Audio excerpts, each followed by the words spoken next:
अस्सलाम वालेकुम वरहमतुल्लाहि वबरकातुहू। जी प्यारे दोस्तों, मेरे प्यारे व्यूवर, आज मैं हकीम जनाब शफ़ी सालिक के पास आया हूँ और काफ़ी गुफ्तगू हुई है कीमिया पर भी और खुराकी पर भी। तो इनसे अर्ज़ की है कि मेरे व्यूवर के लिए एक वो नुस्खा बयान करें जो आपका 12 का तजर्बा शुदा हो।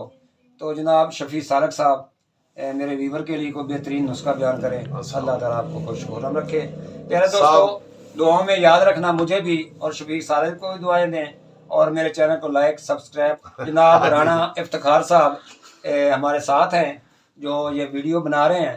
अल्लाह ताला उनको भी खुश रखे। ये मैं दिखा देता हूँ, इधर करो। ये हैं जनाब हमारे राना इफ्तिखार साहब। तो पारा कायम करने का तरीका जी जी चलाई खारदार होवे सुर्ख रंग दी। जरा उच्ची बोलो जी। सुरख रंग दी चलाई खारदार सुर्ख रंग दी जी।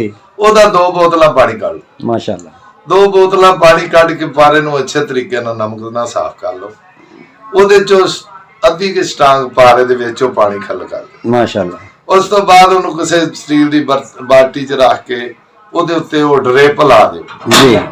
बोतल जिहड़ी ग्लूकोस दी लगदी आ जी जी इहदा ला दो।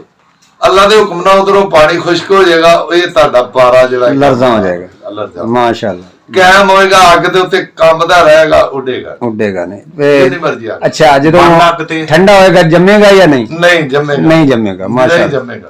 आग तक नहीं उड़ेगा और जमेगा भी नहीं। नहीं माशाअल्लाह। साहब बंद अग ते भी नहीं जाएगा। नहीं बंद अग दा मेरा नहीं तजर्बा। जेहड़ी गल गलत है मैं उस समझी वो गलत है। यानी कि अगला काम ਜਿਹੜਾ ਅਸੀਂ ਲੈਣਾ ਹੈ ਉਸ ਤੋਂ ਲੈ ਸਕਦੇ ਹਾਂ। हाँ जी, वो ਤੁਸੀਂ मतलब एक है पारा जिन्नू ਤੁਸੀਂ ਲਰਜਾ ਕਹਿੰਦੇ ਜੇ ਉਹ ਹੈ। ठीक हो गया। ठीक है।